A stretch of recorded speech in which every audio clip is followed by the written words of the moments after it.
Today in the EU, the Netherlands kicks off the European elections. The European elections have officially started. Yesterday, 44% of Dutch citizens went to the ballot to cast their vote. We're here with the latest polls, projected seats, and all the highlights from last night. As part of our election special, we will continue our coverage through the weekend. Hello and welcome. I'm Giada Santana, and this is Today in the EU. We have been beating the rise of the far right, and this very clearly shows a progressive alternative is there. The narrative of the rise of the far right has been beaten in the Netherlands. Of course, it's still tight, but we have won. A progressive... That was Bas Eickhout, Dutch Spitzenkandidat for the European Greens, celebrating the unexpectedly positive turnout of these elections. To discuss the vote results, I'm joined in the European Parliament studio by Rene Moerland, Euractiv's publisher. Rene, the Netherlands was the first country to cast its vote, kicking off the EU elections. However, most countries are voting later this week, with a bulk of them heading to the voting booth this Sunday. Why did the Netherlands vote on Thursday? The Netherlands never vote on Sunday. Part of the Netherlands is Protestant, and part of these Protestants have the religious rule not to participate in civic or societal economic life on Sundays. And out of respect for this, historically, elections are mostly on Wednesdays, but European elections start on Thursday. Right. EuropeLex shared the data with us soon after the closing of voting stations. What do the exit polls say? The exit polls, also the Dutch exit polls that were published on public TV over there, are indicating that it's head-to-head between the radical right PVV, that also won the national elections in November, and the combined list of Social Democrats and Greens. The 66, the party of the Renew Liberals family, gained 1 seat, going up to 3 seats in total. This is what the 66 leader, Gerben-Jan Gerbrandy, had to say. The result means that with VVD and D66, we still have 7 seats, so it's the same as in the previous parliament. So that's equal. That's, I believe, a very good result for the Liberals. In the exit poll, the Socialists and Greens ended up with 8 seats, 8 MEPs. And the PVV 7, but with a very, very slight difference. What difference is it going to make at a later stage during negotiations? When you see the political landscape in the Netherlands, it's important to realize that the biggest parties will have around 7-8 seats out of 31.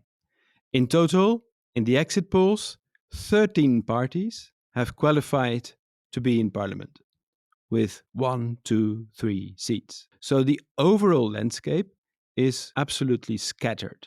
Right. Some of these parties are new to the parliament, and some of them are the older parties. So there's a scattered image. That's what actually the Dutch re-elections give as a result for the moment. Right. Talking about the new parties that will be joining the European Parliament for the first time, we're talking about BBB, the Farmers Citizen Movement, who's made several headlines throughout this year, and New Social Contract. They will be joining EPP. Let's talk about their strategy, because they lost a number of seats, but they will be gaining others, right? Everything is still to be confirmed here, and not only in terms of results, but also in participating in groups.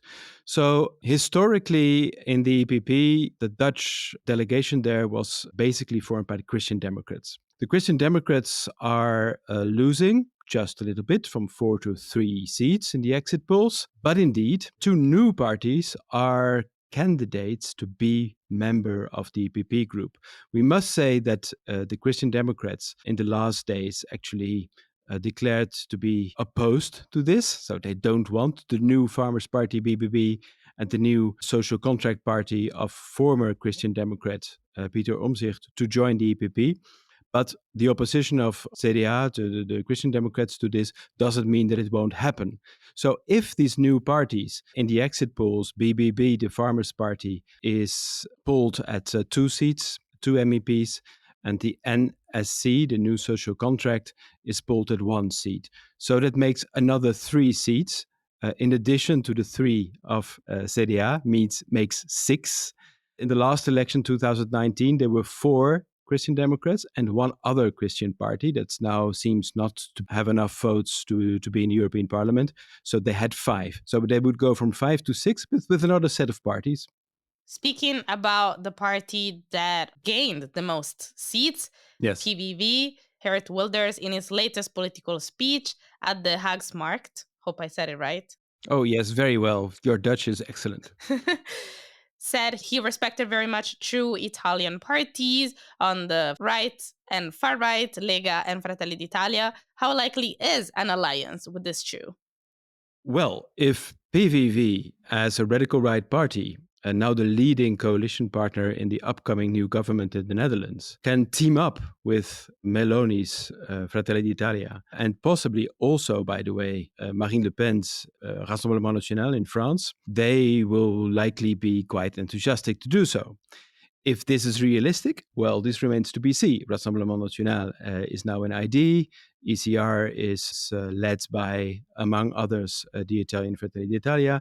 There is no combination. And of course, it would be part of the dreams of the PVV to be part of a bigger group. In the past, in the last parliament, they were temporarily represented by one MEP, but most of the time not present because of changing memberships during the mandate.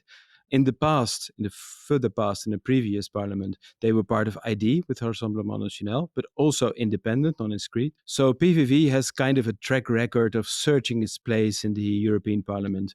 It's to be seen whether they really will be taking part and active in Parliament. They were not so active in recent periods all the time. And it is also not so long ago that PVV actually was favoring an exit, as it's called, which is a Dutch exit of the European Union. They dropped that in their election program. They didn't talk about it. So now the tone has changed, but we'll see what really comes out of this. Could the tone change be part of a broader normalization process as we've seen in other countries? Yes, well, as it has been also said by several experts observing the changes in the European political landscape, the question really is what we're seeing right now.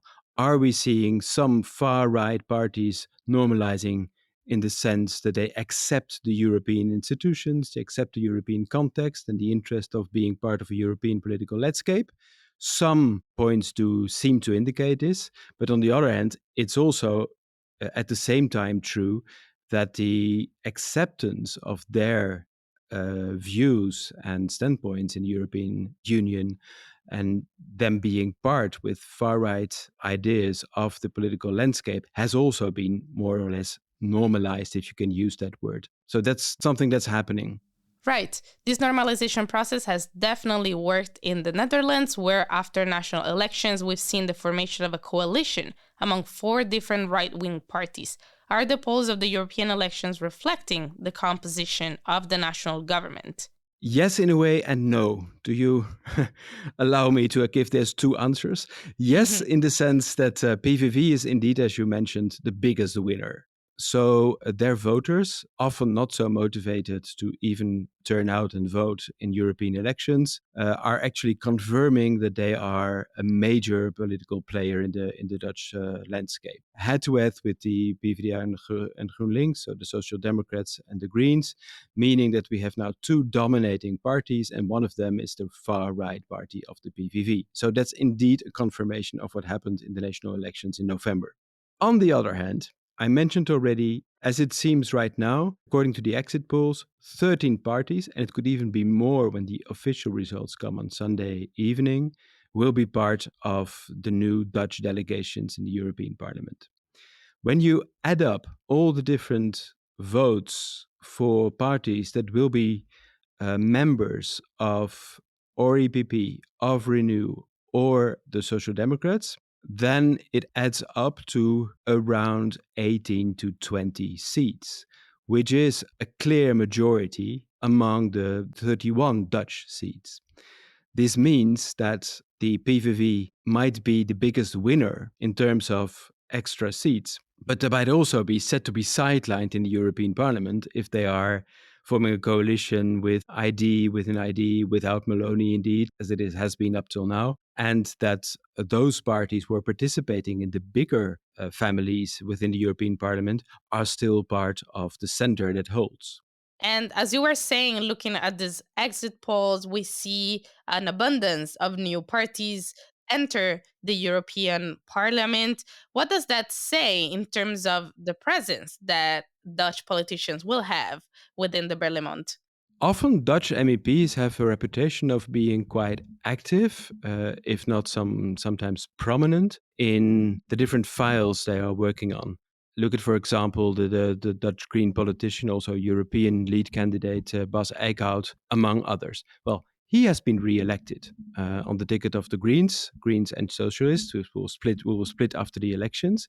But many of the new parties actually are candidates that not only have less experience, but might also more be inclined to stand aloof and less participate.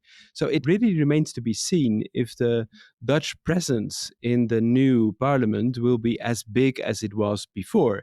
Even if there are 2 additional seats compared to the outgoing parliament, they might be less present. It's of course still speculation, but when you look at their standpoints, it might be the case. But one candidate of Volt, the Pan-European Party, has also been elected in the Netherlands. It's time for innovation in European democracy, and Volt is in the best position to bring that innovation, because we will participate in these elections in 15 countries with the same program, and that's something that has never been done before. It's a politics that's more about nuance, fact-based, European, constructive, which is different from the politics that we unfortunately see a lot around us. So in a time of rising nationalism, people decide to vote Volt. And that's new. Thank you for tuning in. Don't forget, we will be there with special episodes to cover the elections throughout the weekend as well. I'm Jada Santana, and this was Euractiv's Today in the EU podcast. Visit Euractiv to stay on top of the latest news, sign up for our podcast newsletter, and if you haven't subscribed yet, you can find us on Spotify, Apple Podcasts, or wherever it is that you get your podcasts. Leave us a star review on Spotify, Apple Podcasts, or your favorite streaming platform. It will really help us spread the word about our work. This episode was produced by Miriam Sanz de Tejada, Nicoletta Yonta, and me. As part of our commitment to accuracy, inclusion, and transparency, Euractiv is part of the Trust Project.